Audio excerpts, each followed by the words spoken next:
Guys, the coronavirus is having worldwide impact on things such as travel, the economy, and it is certainly hitting the world of horology.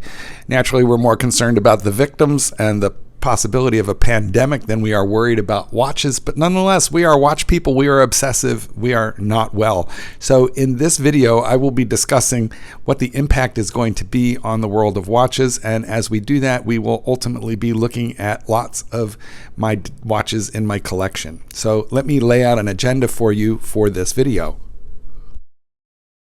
Before we move on, please let me ask you to subscribe to my channel, and it would help me so much if you would just hit the like button when you're done watching this video, because YouTube algorithms now demand you hit like or they won't even know I'm alive. So help me grow and hit the like button. Thanks, guys. Well, that's me and a cute little chihuahua. I'm a dog trainer, as you know. Anyway, what we're going to do in this video is we will be taking a look at still photographs of a variety of watches in my collection, and I will make commentary on them to tell you a little bit about how I feel about those individual watches. And in the middle of all of that, we will be discussing the cancellation of Baselworld, as well as what my predictions are for what will happen related to not only Basel, but announcements for new watches. What's Rolex going to do? As you know, that's my primary concern as a Rolex collector. I like watches. You're going to see I have lots of watches that aren't Rolex, but nonetheless, I think we're all fascinated to know what's going to happen, especially with Rolex. Now, we're going to talk about Baselworld and Rolex and what's happening with all of that in just a second. But first, I'm going to show you the newest watch I've added to my collection. It's a Doxa, guys. I will be doing a complete review of this watch in an upcoming video. Anyway, this is a Doxa 300T. It's a sub. It originated in 1967 and was worn constantly and frequently by Jacques Cousteau. So this is a real working dive watch, and it has many features that I dearly love. We will be taking a closer look at it in just a moment. So Baselworld is the most important industry trade show for watches, although it has been shrinking in recent years. That's actually just happening to conferences and conventions all over the world. Companies are finding cheaper ways to spread the word. But nonetheless, for many years, Baselworld, held in a town called Basel in Switzerland, has been the trade fair where all the most major manufacturers of watches have introduced the changes, the cancellations, the discontinuations, and the new versions. It is where Rolex typically announces all the changes, the discontinuations, and all the new stuff. This year, it was to be held from the 30th of April, my birthday, to the 5th of May in Basel, Switzerland, but due to coronavirus and advisories from the Swiss government cutting back on travel and public gatherings, it has been canceled. Well, I just got the Doxa a couple days ago, and I am having a love affair with it. It's a substantial watch, but it wears really well. In other words, it's big, but even people with smaller wrists can wear it. Now, I've got a 7¼ inch wrist, so it shows well on me. Its diameter is 42.5 millimeters, and lug to lug, it is 44.5. So it's actually got a very short lug to lug, but it's tall-ish. You know, it's 14 millimeters tall, so I would say it's relatively thick, but it wears incredibly well. Probably its most notable features are the beads of rice bracelet, which we will take a closer look at in a moment, and that incredible orange dial. The visibility on that dial was scientifically determined to be perfect for at depth in water, but I can tell you wherever you are, it pops.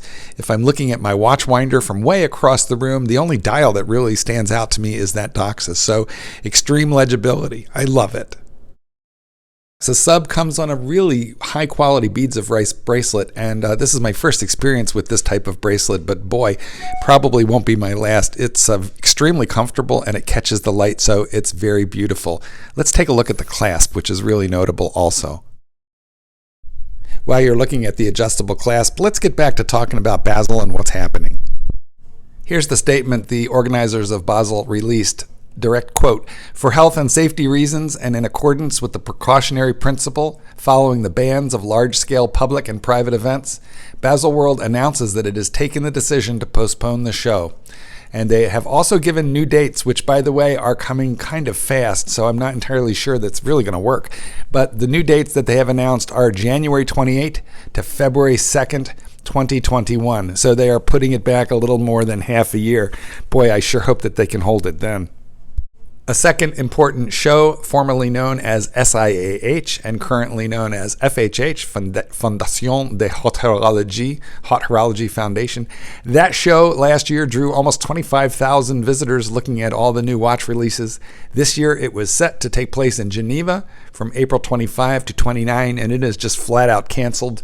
The organizers are looking to create new dates, but they have not announced that yet. So coronavirus hitting horology hard. You've been looking at my beautiful Rolex Hulk. I would say this is the crown jewel of my collection at this time. A lot of people thought it might be discontinued at Baselworld. I didn't think so, but what will happen inevitably is the Hulk, as well as the entire line of Rolex Submariners, will receive a new movement with a 70-hour power reserve. And so far, I think I'm the only guy predicting that the super case will be modified or eliminated, and the lugs of this watch will be substantially tapered. So that's what's going to happen. Now, how are they going to announce this? Since they can't do it at Baselworld this year, I think you'll just see Rolex doing a press conference, and then immediately after that, everything will appear on their website. Here you have a Rolex Yachtmaster with blue dial and solid platinum bezel. Its reference number is 116622, and I think this is actually a bargain. It's not the newest iteration, but boy, it certainly looks identical to the newer iteration. The only difference would be a movement with a longer power reserve, but I'd love this watch, and it sparkles in the sunlight, and it's just a beautiful watch with tapered lugs, very elegant. 40 millimeters, wears a little smaller. Even a die-hard Rolex fanboy like myself needs the occasional beater or to switch it up. I also like the Seiko watches. That's the new King Turtle, and here we have the Blue Lagoon limited edition, also a Seiko Turtle. These watches are just a great bargain. When you're looking at this one in a photograph, it could be mistaken for a Submariner, but this is actually a 50th anniversary 43 millimeter Sea Dweller. In this picture, when we get zoomed in there, you'll be able to see that red line of text. Well, if you think that Sea Dweller is a big boy, take a look at the spectacular James Cameron Deep Sea Sea Dweller. It's 17 millimeters thick and 44 millimeters across, so it is a chunky monkey, but it's an incredibly beautiful watch. I think it's going to be very collectible. While we're taking a look at this gorgeous two-tone Sky Dweller of mine, let me just say, Baselworld 2020, well, they have rescheduled it for early 2021 if they're able to pull it off. I think it's going to be very, very damaging to Baselworld. So many of the big names, including the Swatch Group, are dropping out in order to hold their own more economical announcements about the new line of watches. I think Baselworld is, I don't think it's going to survive this. That's my prediction. I think within 5 years, you're going to see Baselworld completely gone, and the brands will figure out something completely on their own, or they'll open their own trade group to do this more economically. I can tell you, traveling to a conference, bringing a massive booth, having the labor to set it up, and it's millions of dollars in investments, and it can be done way more economically, and frankly, it can reach far more people on the internet. So I expect to see Baselworld go away altogether. It's kind of a shame, change of an era. Well, guys, we're going to close ourselves out of this video while taking a look at my Rolex Batman. It was discontinued at Baselworld a couple of years ago. Ironically, Baselworld is the place where all those major announcements get made. What would have happened this year? Well, we'll find out some other vehicle, probably a press conference that will be either televised or broadcast live over the internet. But hey, horology will go on, although I suspect Baselworld will not.